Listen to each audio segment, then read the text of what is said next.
what you're not recognizing, and what I keep trying to get through your thick skulls, is that if you would only recognize that you're imagining wrong right now and creating a whole lot of wrong out here and a whole lot of wrong specific persons in your reality, you would understand how strong your imagination is right now already.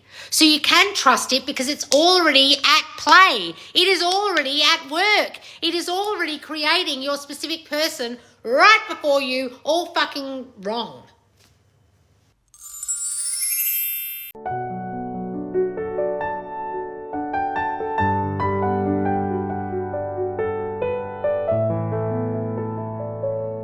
How to trust and stay in your imagination, knowing that your reality will change as you wish it to. So how do you stay in your imagination, trusting that the reality out here will change? That's what we're doing right now in the squad in my Happily Ever After course. We're going in our minds, in our imagination, and trusting that we'll end up in our Happily Ever After. Now, how do you do that? That's $1 million question. Because sometimes you find it very hard to trust that this is going to change out here because it hasn't changed. Trust that you're going to get what you want in the changed reality because you can't see any change. So you've got to be the change, guys. You can't see the change yet. So in the same way that you strive towards something in the gym that you're striving towards looking like, you can't see it yet, but you're still imagining you're going to be thinner or fitter or stronger or buffer. You don't imagine you're not going to, otherwise why would you keep going to the gym every day? Like, think about that logically. If you didn't know there was going to be a change in your body and you were going to look different, why would you continue to persist in exercising or lifting weights or running on the treadmill if you didn't know the outcome eventually would be different in the 3D of you? So you guys manage to trust in your eventual change that you can't see yet by using your imagination all the time when you exercise or diet or go to a gym.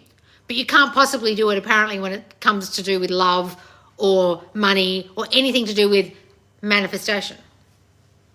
Aren't you manifesting your new body when you go to the gym? Aren't you manifesting your new thin physique when you go on a diet? You don't know you're going to end up looking thinner, but you trusted someone somewhere that said, oh, if you do this keto diet and go down to, 80% fat and only 20% of carbs a day, that you'll be thin like me. And you've gone, all right, and you've trusted in that and you eat like that because you trust that that's going to be the outcome. How come you guys can do that with food and with exercise, but you cannot do it when it comes to a specific person? Tell me why you can't do it when it comes to a specific person. Tell me. You guys know the answer deep down. Why is it you can't trust them, but you can trust a diet or the gym? Why? Not trusting in the 3D reality sounds like a lack of trust in yourself. Yes, it is a lack of trust in yourself, but what is it about another person that's the problem you guys all have? Why is it when it involves another person? No, not expectations, no. Nope, not control, no.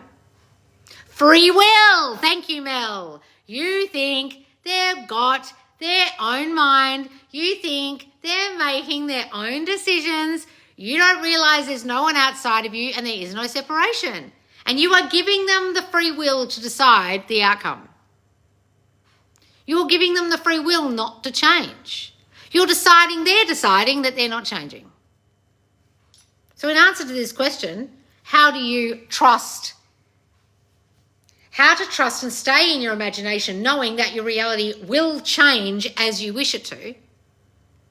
Well, you trust and stay in the imagination of your new toned body at the gym even though you're fat right now. You trust and stay in the imagination of your thinness when you've gone on a ketogenic diet or you're pumping yourself full of Ozempic. Because I guess you're thinking no one else is making decisions, it's only you. But when it comes to other people or other things outside of you, you think it's beyond your control. It's not beyond your control. It's in direct correlation to you.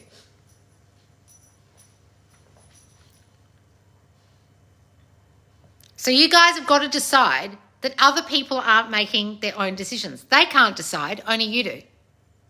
You have got to decide that you accept that there is no free will in anyone's reality except your own free will, because it's only your reality you're in. You understand? I know this is very hard to get your head around, guys, that everyone in your reality is simply you made manifest, your consciousness made manifest, what you're aware of.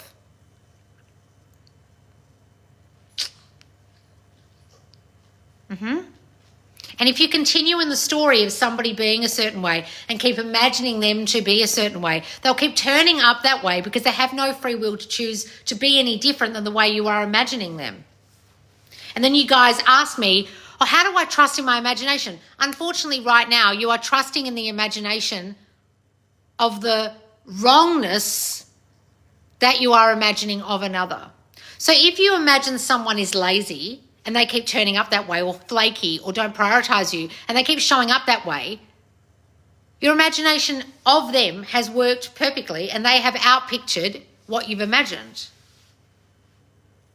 And then you think, because it's the opposite of what you would like, that they are making their own decisions to turn up that way, but secretly, in secret, and probably out loud, you have been describing them either unknowingly or knowingly as lazy or flaky or not prioritizing you. And if you are fucking honest with yourself, you will know that you have been. I have someone in my life that I occasionally make a comment about of like, ugh. And then if they turn up, ugh, then I can't be shocked. I've got to be like, okay. I think of them that way. So they are still that way. I am imagining them that way.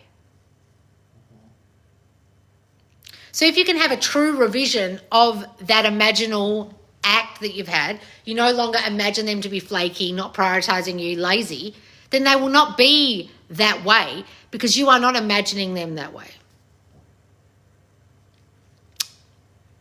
So even though a lot of you see this only as an exercise in imagining positive things, what you're not recognizing, and what I keep trying to get through your thick skulls, is that if you would only recognize that you're imagining wrong right now and creating a whole lot of wrong out here and a whole lot of wrong specific persons in your reality, you would understand how strong your imagination is right now already. So you can trust it because it's already at play. It is already at work. It is already creating your specific person right before you, all fucking wrong.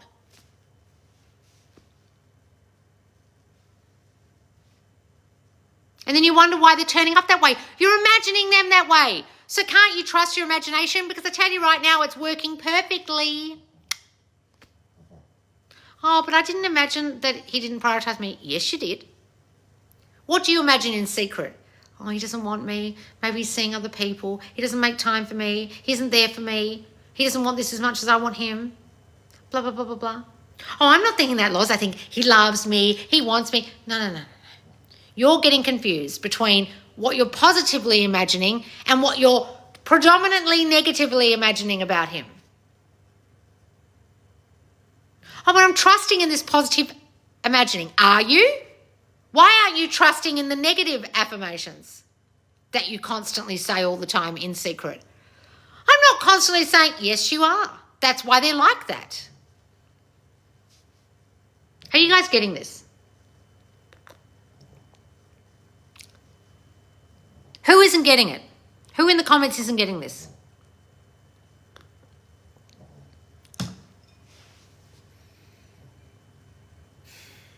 Yeah, Loz, yell at me about I don't have to do anything in 3D. I don't have to text them. You could text them all you like, darling, but if you're imagining them wrong, it'll turn up wrong.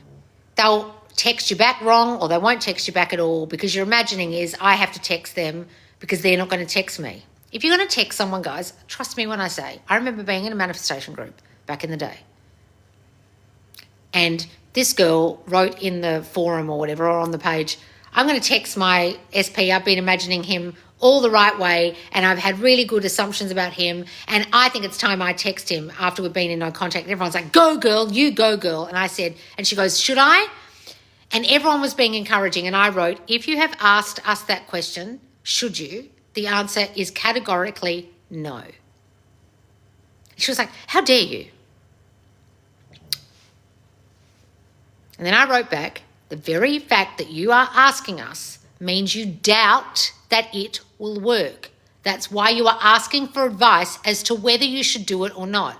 If you were not sure, you wouldn't ask. If you were sure of the outcome, you wouldn't ask us. You would just go and fucking do it. But she wasn't sure of the outcome. She had a whole lot of negative fears about what might happen. That's why she fucking asked. So guess what fucking happened? The next day, after she'd done it and she argued with me and didn't listen to me, a whole lot of people wrote, how did it go? Guess what happened?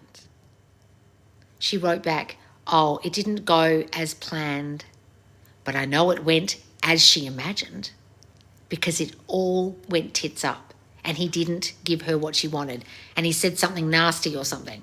And it was like, I wanted to write, I fucking told you so, but I didn't. I just went and started this TikTok instead because I was sick of answering people's questions in manifestation groups and people not listening and not understanding this. That she was imagining negatively about texting. That's why she asked. Because the very nature of asking a question implies doubt, and doubt is the devil. And the doubtful thought is what will manifest. Oh, maybe he won't want to text me back. Maybe he won't like this. Maybe I won't get what I want. Maybe he doesn't want me. And then that's what she got. And then she was embarrassed to come back in the group and tell everybody. And then I started a TikTok because I was sick of fucking saying it over and over again. I remember being tagged constantly in Kimberlez's group. Me and this girl, it wasn't in that group, it was in another group, that question. But I used to get tagged constantly in Kimberlez's group. Me and another girl called Candice or something. She was excellent, this girl. She answered the best questions. And people used to tag me all the time. And I got so sick of it, I just left and started this and didn't tell anybody. I remember there were 3 people in my text, like my DMs on my Facebook, that knew I'd left because they went, where did you go? And we'd been texting. We're like manifestation kind of chat. And I said, oh, I've started a TikTok. And they did coaching with me. But like, guys, some people don't want to hear this. They don't want to hear that you're imagining in secret badly. That the very nature of the question means you're fearing the outcome will not be good.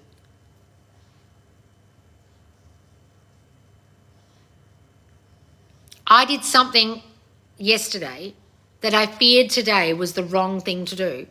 So I asked someone their advice yesterday before I did it. They didn't get back to me before I did it.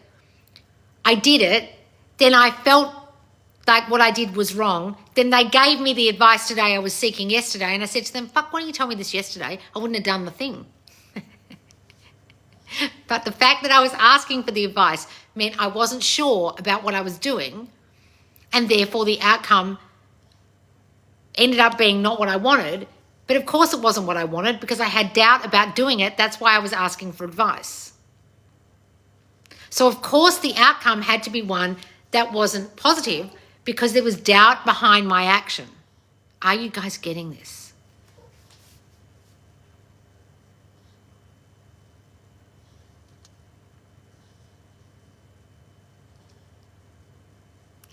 Buy the pearl and trust your imagination. Yes, darling.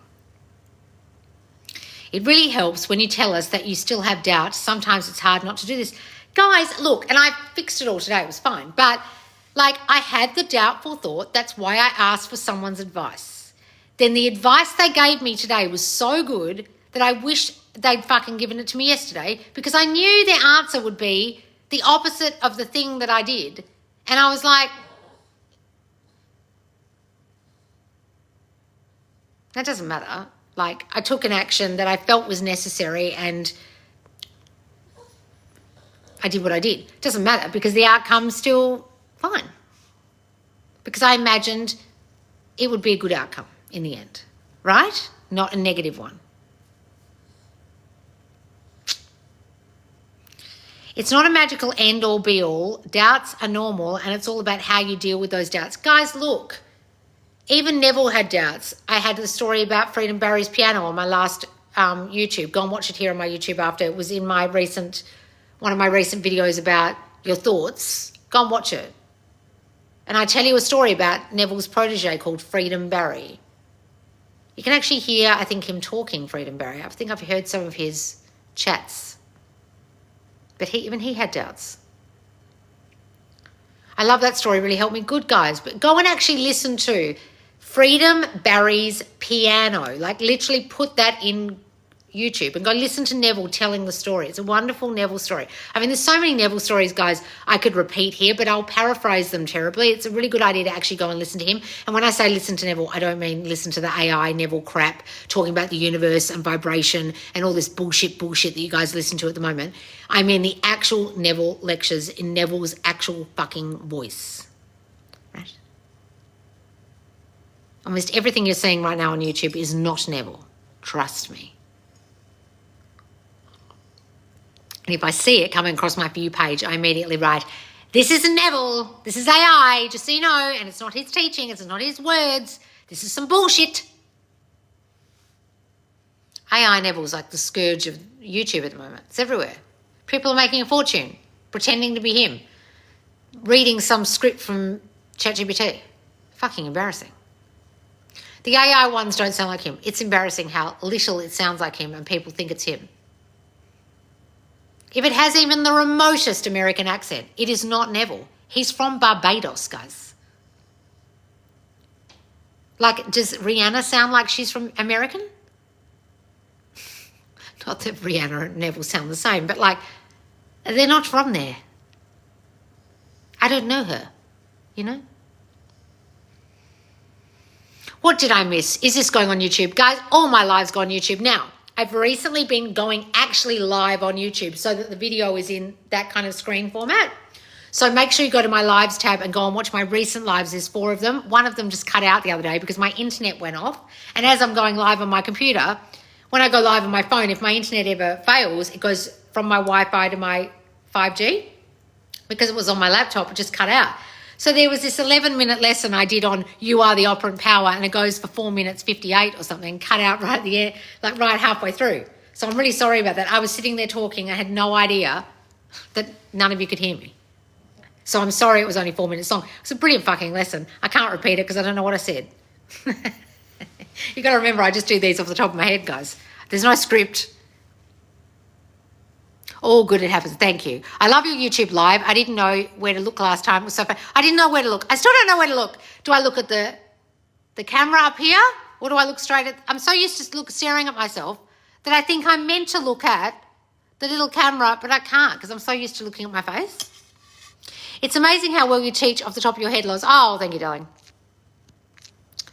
I got my SP because of your teachings. Thank you, Loz, so much. Krishna.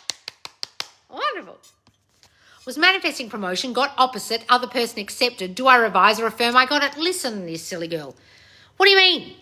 When I didn't get accepted into drama school and the other person accepted their place at the school, I didn't accept that I didn't get accepted. I didn't accept that truth. I decided I am a NIDA student. I am a NIDA student. I am a NIDA student. And I became a NIDA student because the person who accepted a place decided to then turn it down and I got in. Go and listen to that story in my How to Manifest playlist. It's my video called Law of Assumption versus Law of Attraction. You're confused. Decide you were accepted. May I, after no contact for years? What do you mean? Don't understand what you're talking about. What's this?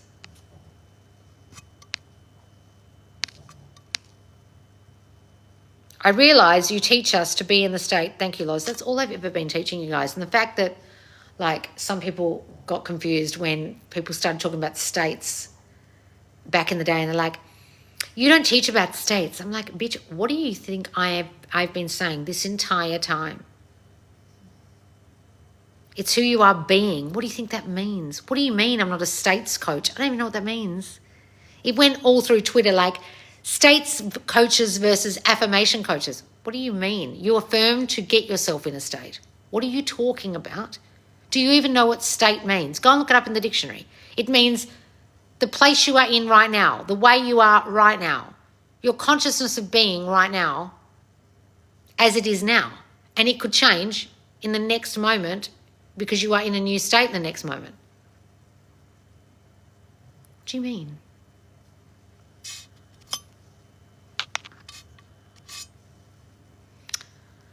What is a good relationship, good affirmation to get into a relationship with somebody who is seeing you only as a friend? You haven't watched me before, have you, darling? I don't teach you magical bean affirmations as if I'm going to give you this one magical affirmation that's going to fix your problems. You know what's going to fix your fucking problem, darling? Stop seeing yourself as the friend. Stop friend zoning yourself. Your imagination about yourself being friend zoned and only being the friend is the problem here. Because that person who has friend zoned you or is only your friend or you think only sees you as a friend is reflecting your story about yourself and your self-concept of being not enough for them or being not attractive enough or not their type or whatever story you are holding about yourself and them.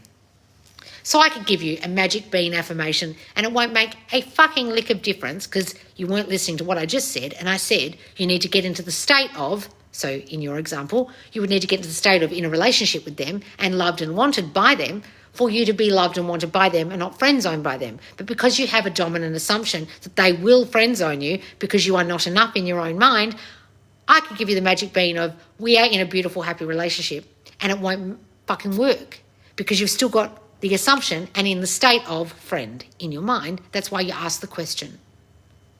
Understand? Come and join my group, darling. You're very confused and you don't understand the basics about self-concept or what self-concept has caused you to be friend zoned or only seen as a friend in the first place. All right, guys. We are all good enough as we are. Exactly, darling. All right, guys. You can watch this back on YouTube. Hope you enjoyed that lesson. If you want to suggest your own Loz lesson for me to do here or do on YouTube Live, you can suggest it inside my Subconscious Loz Squad. I'll put that here on YouTube when this is on YouTube. This should be on YouTube by tomorrow. And subscribe over there for more Loz lessons and follow me here. And I'll see you soon. Bye, guys.